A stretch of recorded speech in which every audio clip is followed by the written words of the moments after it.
Welcome back to Dark Academia Queen. My name is Breezy, and this is the sister podcast to Just a Breezy Chat, True Crime Lounge, and Sassy Southern Belle.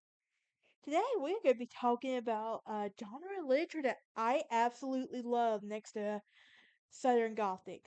This actually is the original Gothic family. This is the Gothic Fiction. Come on now, guys. If you're new here, hit that like button, ring that bell, and so please subscribe, help a girl out. Also have some merch shop for all your merch items you can go and check out as well, and for all you dark academias, here we are. So, what is Gothic fiction? Well, it started off as a sophisticated joke. In fact, it was Horace Walpole that applied the word Gothic to a novel in the subtitle A Gothic Story of the Castle of Otranto, which was published in 1764, and he used the word and it was meant for something like Barbados along with deriving from the Middle Ages, and he pretended that the story itself was a relic and provided a preface to a translator which would claim to have discovered the faith, the tale, and it was published in Italian in 1529 in the Library of an ancient Catholic family in north of England. Now, the second-rated Gothic novels in the second and third decades of the 19th century would establish new conventions. For example, Mary Shelley's Frankenstein in 1818 gave a scientific form of supernatural conventions. Morton's Melmoth of Durandar in 1820 featured a Byronic anti-hero who was sold his soul for prolonged life. James Hogg, The Private Memoirs of and Confessions of a Justified Sinner in 1824, and the stories of a man pursuing a double life. Now, a character's sense of encountering a double him or herself, which is also essential to Frankenstein and established as a powerful new Gothic motif. And it's also important to know that Gothic architecture is also very popular and it's a very architectural style in Europe, and that lasted in the mid 12th to 16th century. And it was particular in the style of masonry, building characterized by cavernous spaces with the expanse of the walls broken up by overlay tracery. So, Realms Cathedral is an excellent example of the Gothic architecture in the 12th and 13th century. Oh well. And there were significant feats of the engineering that permitted the increasing gigantic buildings, the rib vault, the flying buttress, and the pointed arch, which were used as solutions to the problem in the building in a very tall structure, while preserving as much as natural light as possible. So the stained glass windows would render a starting sun dappled interior effect, and it was the earliest buildings to combine these elements and also the coherent styles of the Abbey of Saint Denis in Paris in the High Gothic years, which heralded the Chartres Cathedral, which was dominated by France, especially with the development of the Rayonnette style. Britain, Germany, and Spain produced variations of the style, while Italian Gothic stood apart as the use of brick and marbles rather than stone. Late Gothic architecture reached its height in Germany and vaulted halls and churches. Other late Gothic styles include the British Perpendicular style and the French and Spanish Flamboyant style. Now, Gothic fiction, let's go back to Gothic fiction now. And it refers to the text in the extinct Gothic language for fiction associated with the Goth scene, and seen as subculture in books and magazines. In the Castles of Otranto, and is regarded as the first Gothic novel, and the aesthetics in the book have really shaped the modern day Goth books, films, art, movies, and Goth subculture. Gothic fiction sometimes is called Gothic horror, and is a loose literary aesthetic of fear and haunting. Now, the same refers to the Gothic architecture of the European Middle Ages, which was a characteristic of the setting in the early Gothic novels. The first work to call itself Gothic was um, Horace Walpole's 1764 novel, The Castle of Otranto, which and later subtitled A Gothic Story.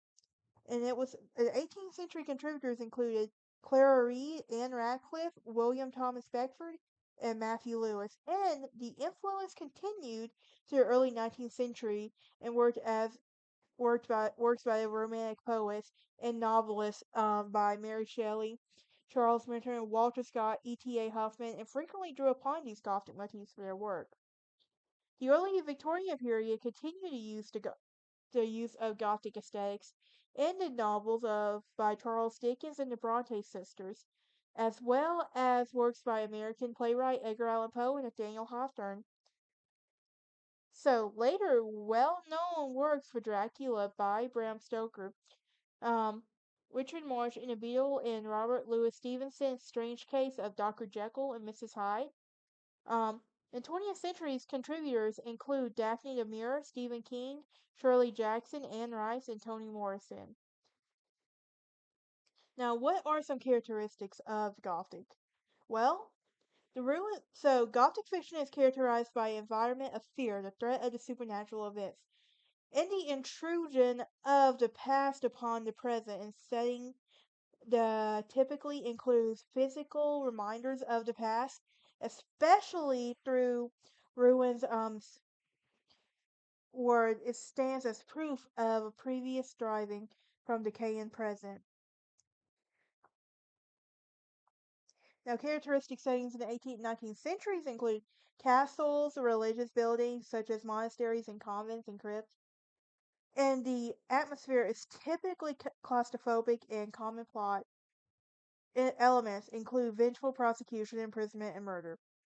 The depiction of the horror events of the Gothic fiction often serve as a metaphorical expression of the psychological conflicts. In the form of the Gothic story is used as usually as discontinuous and convoluted, often incorporating tales within tales, changing narrators and framing device such as discovered discovered manuscripts and interpolated histories. Other characteristics, regardless of the relevance in the main plot, can include a sleep-like and death-like state, live burials, double unnatural echoes of silence, the discovery of obscured family ties and untellable writings, nocturnal landscapes, remote location, and dreams. Now, this was important, especially in the late 19th century when Gothic fiction involved demons and demonic possessions, ghosts, and other kinds of evil spirits. And Gothic fiction often moved between high culture and low and popular culture. Now, how did the role of architecture play a role in this? Strawberry Hill, um, was was built by a Gothic writer, Horace Walpole, and the Gothic temple Foley Gardens of Stowe in Buckinghamshire, UK, was built in ruin in 1741 and it was designed by James Gibbs. Gothic literature is strongly associated with the Gothic revival architecture in the same era, and some of the writers are associated with the medieval buildings with what they saw as a dark and terrifying period, marked by harsh laws enforced by torture and mysterious, fantastic, and superstitious rituals. Similar to the Gothic revivalist rejection of the clarity and rationalism in the neoclassical styles of the Enlightenment establishment, and the literary Gothic embodies of the appreciation of the joys in extreme emotion, and the thrills of fearfulness and awe inherent of the sublime, and a quest for the atmosphere.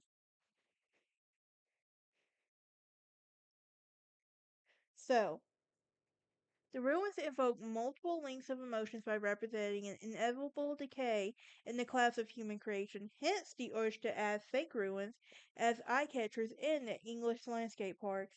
Placing a story in the Gothic building serves several purposes. It inspires a feeling in awe, implies that the story is set in the past, and gives an impression of isolation and disassociation from the rest of the world, and conveys religious associations. Now, setting the novel in a Gothic castle was meant to imply the story is in the past and shrouded with darkness. The architecture is often served as a mirror for the characters and events of the stories, and the buildings for the castle of Otranto, for example, is riddled with tunnels and characters used to move back and forth in secret. The movement mirrors in the secret surrounding Manfred's possession of the castle is how it came to his family. Now, what is the female Gothic? Well, from the castles, dungeons, forests, and hidden passages in Gothic novel genres, emerged a female Gothic, guided by the works of authors such as Anne Radcliffe, Mary Shelley, and Charlotte Bronte. The female Gothic allowed women's societal and sexual desires to be introduced in many ways, and the story intended for the readers of the time were women who enjoyed such novels, felt they had to lay down their books with affective indifference and momentary shame, according to Jane Austen. The Gothic novel that shaped this form for the women would turn to Gothic romances to find support for their own mixed feelings. The narratives of these focused on topics such as persecuted heroine fleeing from a villainous father and searching for an absent mother, and at the same time, male writers explored masculine transgressions as social taboos, and the emergence of ghost stories that gave women writers something to write about besides the common marriage plot, allowing them to be present for a more radical critique of male power, violence, and predatory sexuality.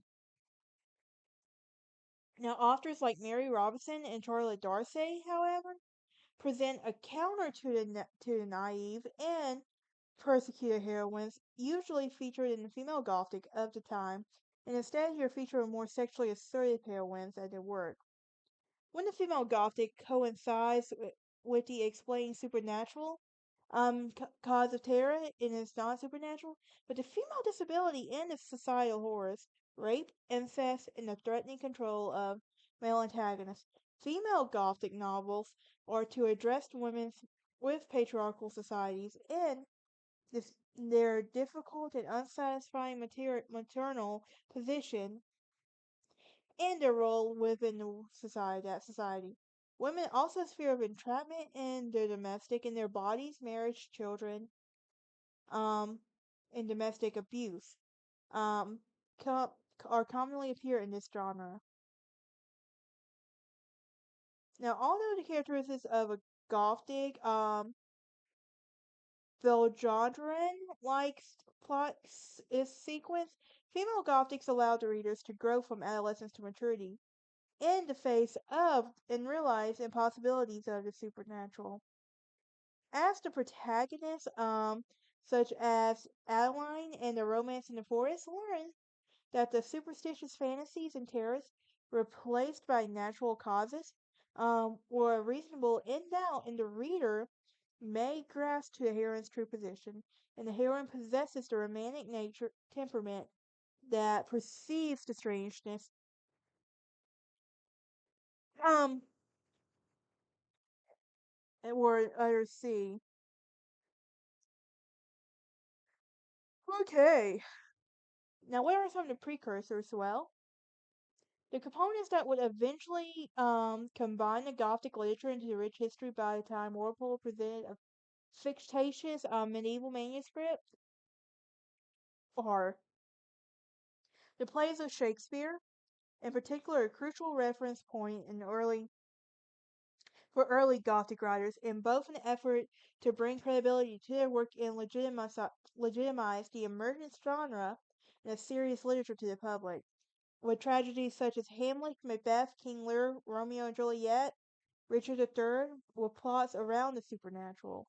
revenge, murder, ghosts, witchcraft, and omens. Wait, are we saying that Shakespeare was a Gothic writer? Are we now, or was he a romantic writer? What do we know?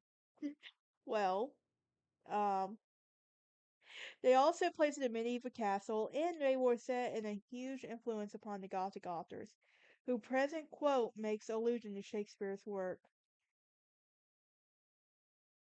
John Milton's Paradise Lost was also very influential among Gothic writers who were especially drawn to the tragic anti-hero character, Satan, who became a model for the charismatic Gothic villains and the Byronic heroes.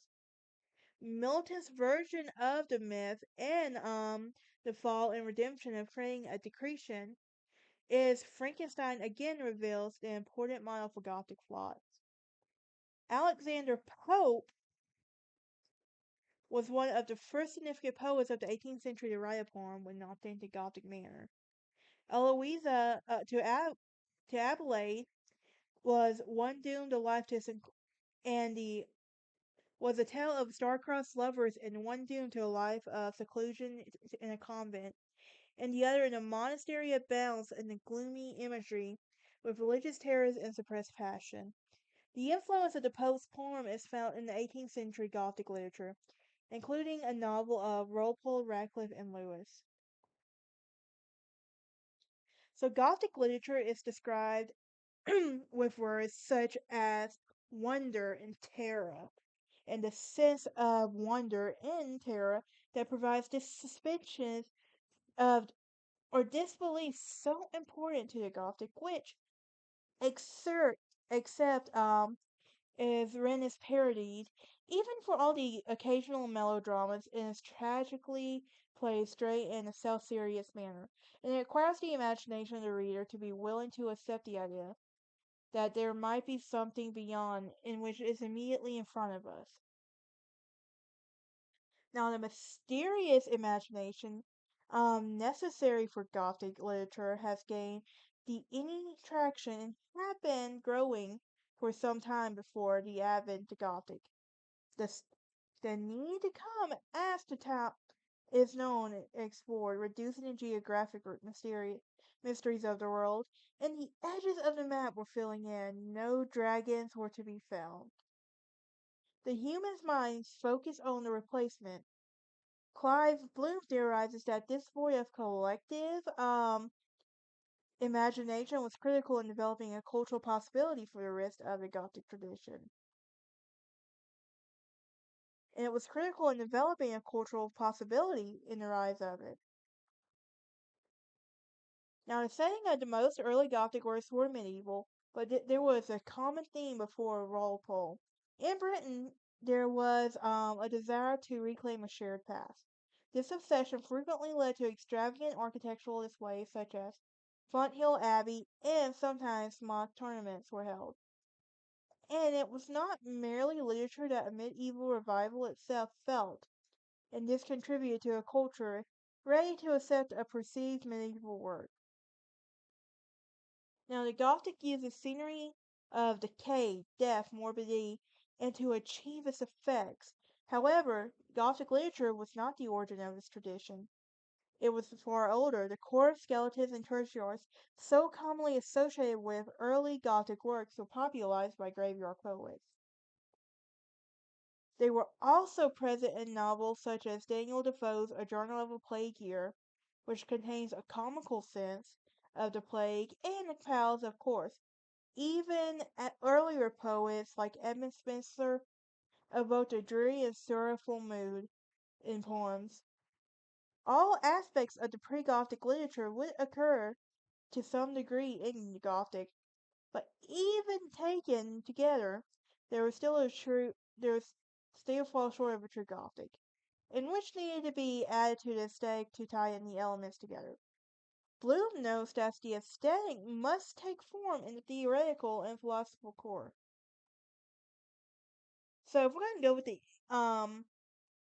the case of the aesthetic, it needed to be emotional, and it was finally provided by Edmund Burke's 1757 work, A Philosophical Inquiry, and the origin of our ideas in the sublime and beautiful, which finally confided the Gothic emotional experience. Specifically, Burke's style is the sublime terror, obscurity, and the most applicable.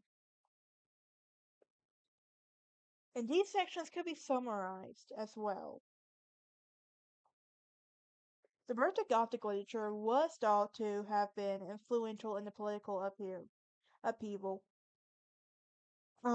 Researchers linked it to the birth to the English Civil War culminating in the Jacobite Rebellion, more recent to the first Gothic novel in 1764, in the collective political memory, and any deep cultural fears associated with it's likely contributed to the early Gothic villains and literary representatives of defeated Tories and barons of Royalists that were rising from political graves. In the pages of the early Gothic novels that terrorized Borgos readers in the late 18th century England.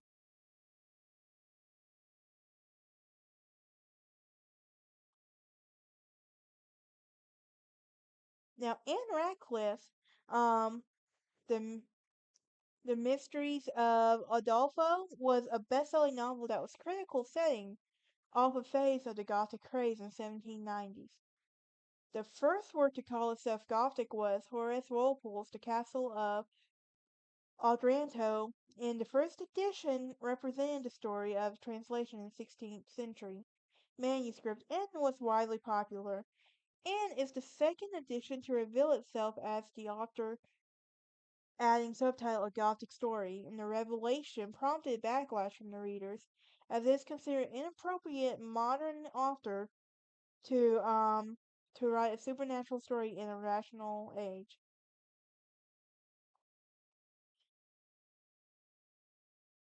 Now, Walpole also prompted and did not initially prompt many imitators. Beginning with Clarice, the Old English Baron, in 1778, the 1780s saw more of writers attempting to do the combination of supernatural plots and emotionally realistic characters. A clear example of this is going to be Sophia Lee's The Recess and William Beckford's uh, Gothic. Now, at the height of the Gothic population in the 1790s, the genre was synonymous with Anne Radcliffe's work, with the highly anticipated and widely imitated in The Romance of the Forest and The Mysteries of Udolpho that were particularly popular. In an essay on Radcliffe, Walter Scott would write a popularity of the Udolpho at the time. Radcliffe's novels were often seen as the feminine and rational opposite of a more violent and horrifying male Gothic associated with Matthew Lewis. And Radcliffe's final novel, The Italian, responded to Lewis's The Monk. And the popularity and the influence of Adolfo in The Monk saw the rise of the Gothic pamphlets in the form of Gothic blue books and chapbooks, which in many cases were plagiarized and abridgments of well-known Gothic novels. The Monk, particularly, um, with its immortal and sensational content, saw many plagiarized copies and was notably drawn from in the cheaper pamphlets. There are also other Gothic novels out there, for example, in Gothic novels of the 1790s, and that included William Godwin's Caleb Williams, Regina Maria's Roach's Claremont, and the Charles Bacon Brown's Wyland,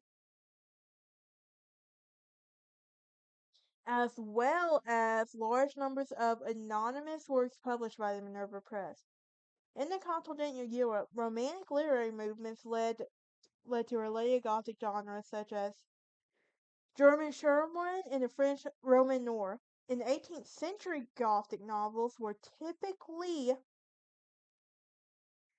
set in distant past in a distant European city, but without specific dates and historical figures that characterized the later development of the historical fiction.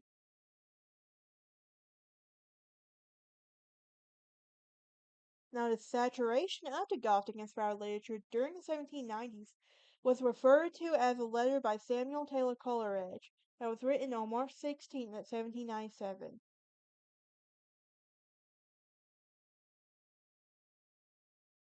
The excessive stereotypes and frequent authorities of the Gothic genre made it rich territory for satire.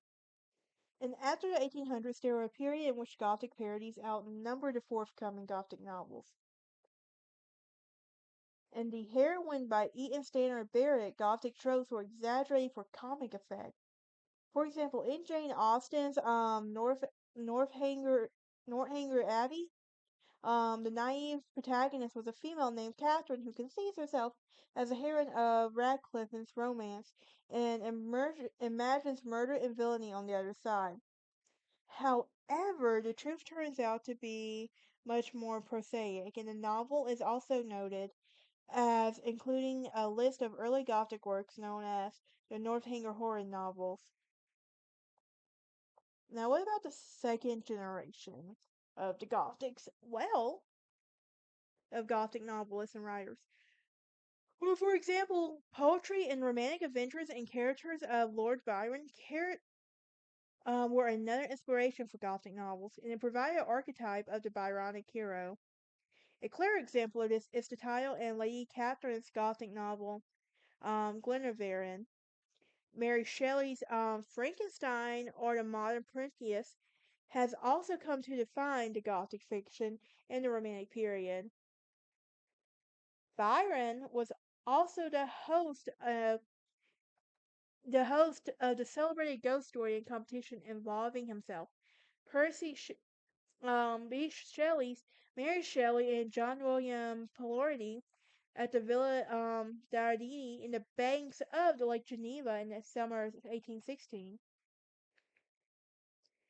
And this occasion was productive on Mary Shelley's Frankenstein as well.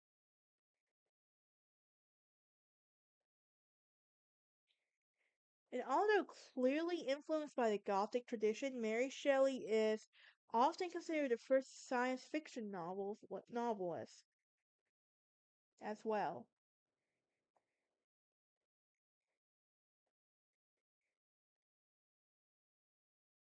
During the 2 decades, the most famous author of the Gothic literature in Germany was the polymath E.T.A. Hoffmann.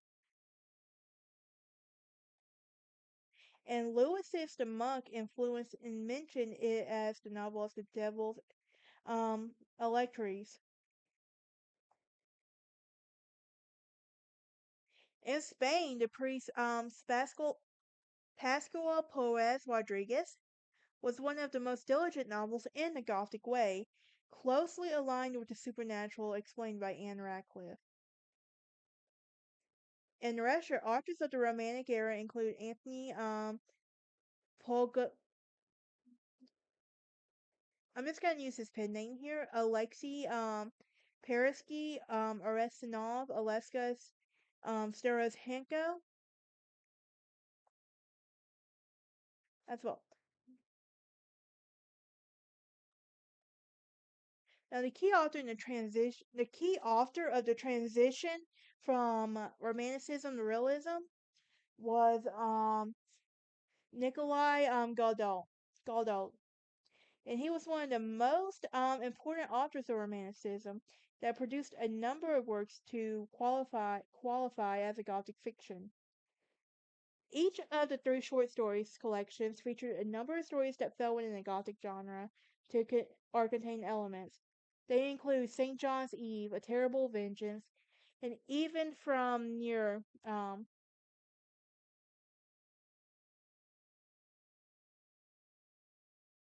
other relevant authors would include Vladimir Oldesky with The Living Corpse in 1838, but it was published in 1844. The Ghost as well. What are some 19th centuries? Well, there's the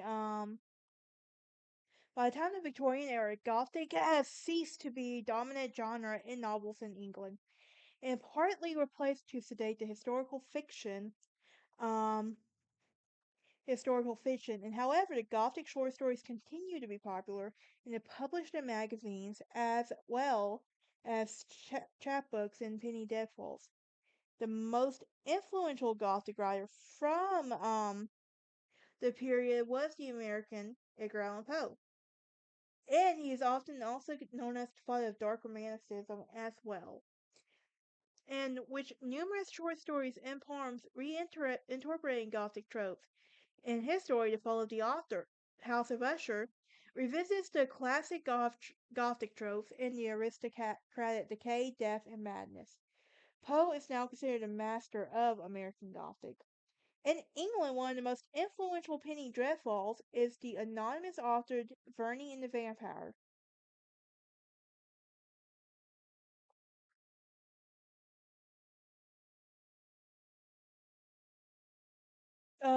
Another example of this is Jane Eyre's Trial through the Moors in Charlotte Bronte's Jane Eyre as well. Also, Emily Bronte's Cathy and Charlotte Bronte's Jane Eyre are examples of the female protagonists in these kind of roles.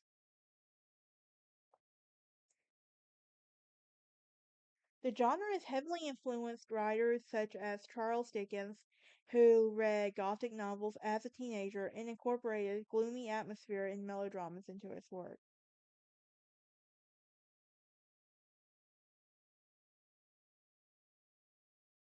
Also, in Switzerland, it's important to note that Jeremias Guthrie wrote The Black Spider, an allegorical work that uses Gothic themes.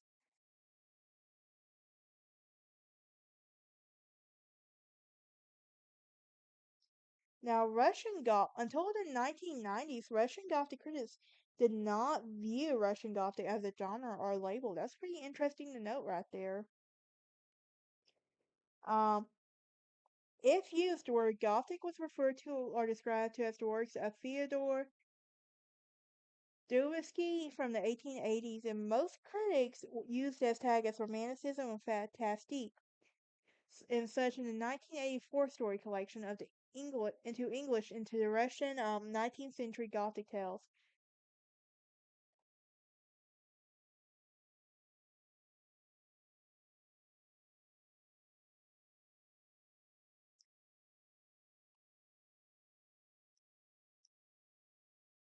Pulp magazines is also a great resource. An American pulp magazine, such as Weird Tales, reprinted a classic goth horrors from the previous centuries, like Poe and Doyle and all of that.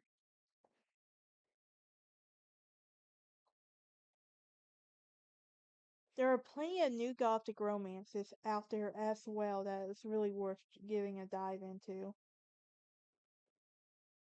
The thing is, Gothic fictions to me is just one of those genres that it didn't really die. It's still ongoing and it's seen through various forms of work. Um, it is seen in many movies as well. It is seen in Mahai and Madhuntai in the 1960s Gothic television. Dark Shadows borrow from these traditions, and during the early 1970s saw a Gothic romance comic book come to life as well. Alright, but that is it for this episode. I will see y'all next time. Y'all have an excellent day.